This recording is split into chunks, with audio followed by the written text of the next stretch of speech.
Rangkuman informasi pilihan dari berbagai kabupaten dan kota di Jawa Timur segera hadir dalam Buletin Jawa Timur. Buletin Jawa Timur.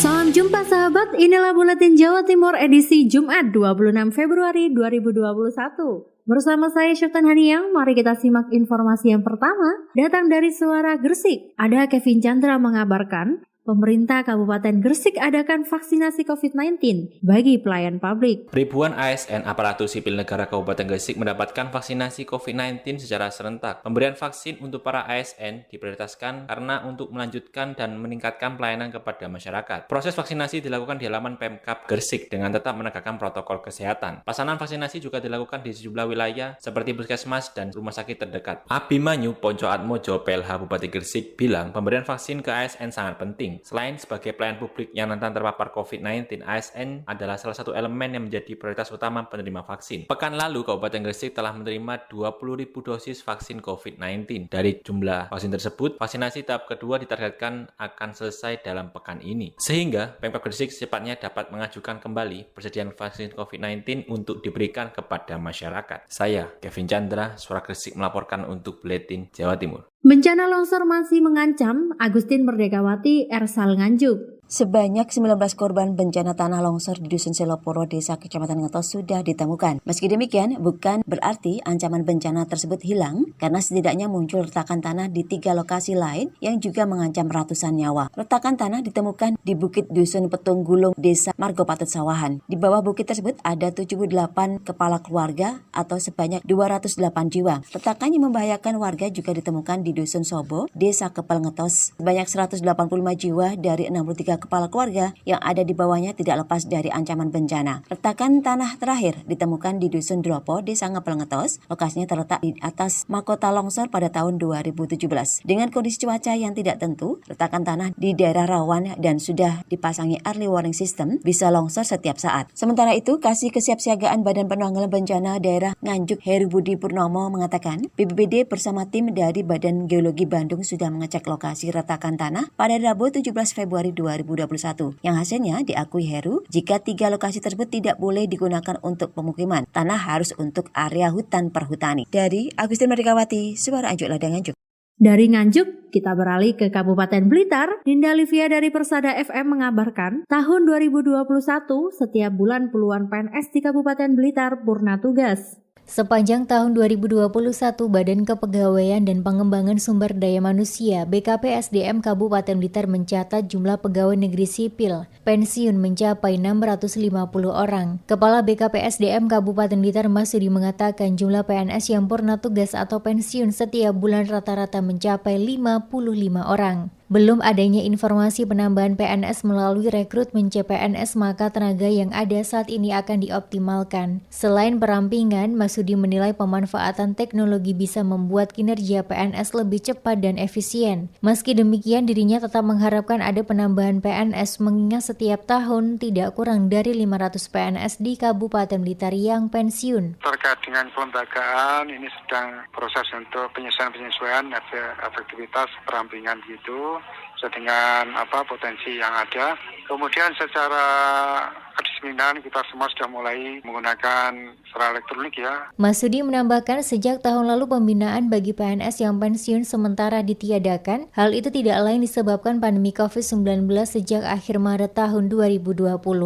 Ninda Alivia, Radio Persada FM Blitar. Selanjutnya, dari RGR Tulungagung, ada Mega Kristi menginformasikan audiensi dengan HMI. Bupati Tulungagung Dr. Andes Marioto Biro MM menerima silaturahmi dan audiensi HMI Cabang Tulungagung dalam rangka penyampaian hasil kajian HMI Cabang Tulungagung dalam bentuk polis brief perihal PPKM Jilid 1 di Kabupaten Tulungagung tertanggal 11 hingga 25 Januari 2021. Kajian ini diserahkan oleh Ketua HMI Cabang Tulungagung, Muhammad Zaris Nur Imami, Ketua Umum HMI Cabang Tulungagung di Pendopo Kongasarum Kusumaning Bongso. Saya Mega Kristi, 90,1 RGR FM Tulungagung. Ratusan calon penerima sudah diusulkan, Kementerian Sosial tak jadi berikan santunan keluarga pasien meninggal COVID-19. Selengkapnya bersama Yuli Sulistiorini, Suara Pasuruan. Kementerian Sosial Republik Indonesia menghentikan pemberian santunan bagi ahli waris pasien COVID-19 yang meninggal dunia, termasuk di Kabupaten Pasuruan. 18 Februari 2021, Sunarti, Direktur Pelindungan Sosial Korban Bencana Sosial, mengeluarkan surat edaran tentang rekomendasi dan usulan santunan ahli waris korban meninggal akibat COVID-19. Isi surat edaran yaitu anggaran 2021 tidak tersedia alokasi anggaran santunan korban meninggal dunia akibat COVID-19 bagi ahli waris. Sehingga terkait dengan rekomendasi dan usulan yang disampaikan oleh Dinsos Provinsi, Kabupaten atau Kota sebelumnya tidak bisa ditindaklanjuti. Suwito Adi, Kepala Dinas Sosial Kabupaten Pasuruan mengatakan dengan adanya surat edaran itu, pihaknya langsung melakukan sosialisasi ke kecamatan atau desa sehingga bisa diketahui oleh seluruh warga, terutama ahli waris yang meninggal akibat COVID-19. Kita sudah menindaklanjuti, yang pertama usulan 68, kemudian yang kedua usulan 19, kemudian yang ketiganya tadi 9. Nah, kemudian di tengah perjalanan muncul surat edaran, terhitung tanggal 18. Isinya sama-sama Direktur Perlindungan Sosial bahwa tahun 2021 tidak tersedia alokasi anggaran santunan korban meninggal dunia akibat virus corona bagi ahli waris ya, sehingga terkait dengan rekomendasi usulan yang sudah diajukan oleh Dinas Sosial Provinsi Kabupaten Kota sebelumnya tidak dapat ditindaklanjuti. Yuli Sulisyorini, Suara Pasuruan. Ada Hairunisa dari Suara Sampang yang mengabarkan prospektif merengkuh Adiwiyata Provinsi, SDN Batu Rasang 4 Kecamatan Tambelangan, Kabupaten Sampang membutuhkan akses perluasan lahan. UPTD SDN Batu Rasang 4 Kecamatan Tambelangan merupakan salah satu satuan pendidikan menuju proses adiwiyata sekolah tingkat provinsi. Walaupun tidak terlalu luas, tapi tim adiwiyata sekolah mampu menyulap lingkungan yang indah, rindang, dan sehat secara alami. Warga sekolah pun kompak mengelola sampah menjadi nilai ekonomis dan memanfaatkan tanaman hidup sebagai pagar sekolah. Tidak heran jika sekolah ini sempat masuk ke wilayah provinsi, namun terkendala dokumen administrasi yang belum memenuhi standar nilai yang ditentukan. Menurut pengawas Kuslah 3 Kecamatan Tambelangan, Dr. Andes Haji Umar Faruk mengatakan bahwa UPTD SDN Batu Rasang 4 merupakan sekolah yang diharapkan sampai merengkuh tingkat nasional. Walaupun banyak keterbatasan, namun potensi internal sangat kuat untuk mewujudkan semuanya. Dia berharap pemerintah kabupaten turun tangan melakukan maksimalisasi akses jalan dan dibutuhkan perluasan halaman sekolah milik pemerintah.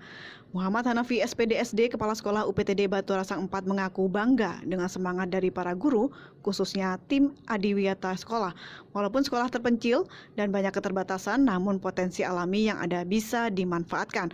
Hoirunisa, Suara Sampang melaporkan.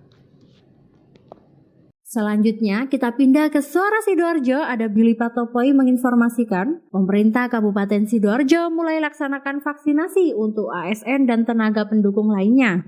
Sahabat, pemerintah Kabupaten Sidoarjo mulai melaksanakan vaksinasi perdana untuk ASN pada Kamis 25 Februari di Gor Delta Sidoarjo. 14.000 dosis vaksin ini ditargetkan akan selesai disuntikan pada seluruh ASN dalam kurun waktu 1 minggu. Dr. Gigi Syaf Satriawarman, Kepala Dinas Kesehatan Kabupaten Sidoarjo bilang, penyuntikan di Gor Sidoarjo hanya diikuti oleh 210 orang. Sementara para ASN dan tenaga pelayanan sisanya akan dilakukan vaksinasi di fasilitas kesehatan, wilayah atau kecamatan masing-masing. Kalau kita menargetkan 14.000 itu seminggu selesai karena harinya beda-beda.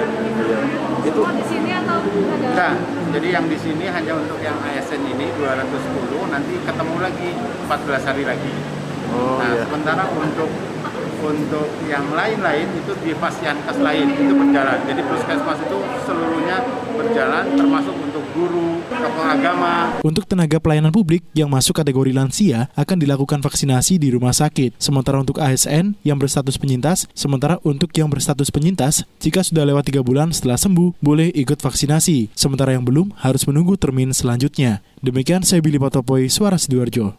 Dan yang terakhir, ada Kirana Nisa dari Mahardika FM, Dinas Pendidikan Kota Blitar, ajukan 2.372 tenaga kependidikan terima vaksinasi COVID-19 tahap 2. Dinas Pendidikan Kota Blitar telah mengajukan atau menyerahkan data tenaga kependidikan untuk menerima vaksin COVID-19 tahap 2 yang telah dimulai Rabu 24 Februari 2021. Esti Widasi, Kepala Bidang Pembinaan Ketenagaan Dinas Pendidikan Kota Blitar mengatakan, pendataan tenaga kependidikan di Kota Blitar sudah dilakukan sejak minggu lalu sesuai arahan dari Dinas Kesehatan. Menurut Esti, ada 2.372 guru dan tenaga pendidik yang terdata untuk vaksinasi COVID-19.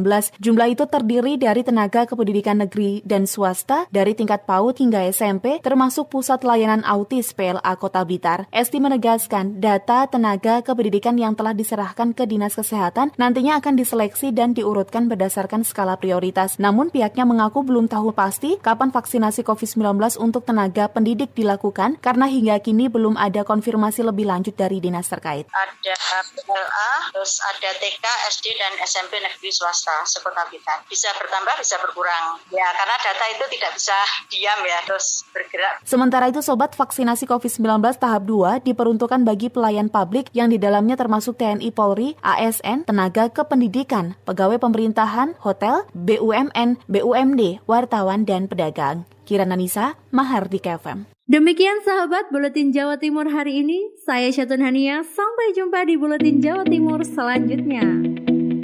Rangkuman informasi pilihan dari berbagai kabupaten dan kota di Jawa Timur baru saja sahabat dengarkan dalam Buletin Jawa Timur. Buletin Jawa Timur. Buletin Jawa Timur bisa sahabat dengarkan Senin sampai Jumat jam 8 pagi dan 4 sore. Disiarkan serentak di Lembaga Penyiaran Publik Lokal Suara Sidoarjo, Persada Kabupaten Blitar, Mahardika Kota Blitar, Ralita Pamekasan, Suara Sampang, Suara Kota Probolinggo, Suara Lumajang, Suara Pasuruan, Blambangan Banyuwangi, Wika Mojokerto, Suara Gresik, Pradia, Suara Tuban, Malawapati Bojonegoro, Ersal Nganjuk, Suara Madiun, Suara Ngawi, Suara Pacitan, Praja Angkasa Trenggalek, Magetan Indah, dan RGR Tulungagung. Persembahan dari Asosiasi Lembaga Penyiaran Publik Lokal Jawa Timur.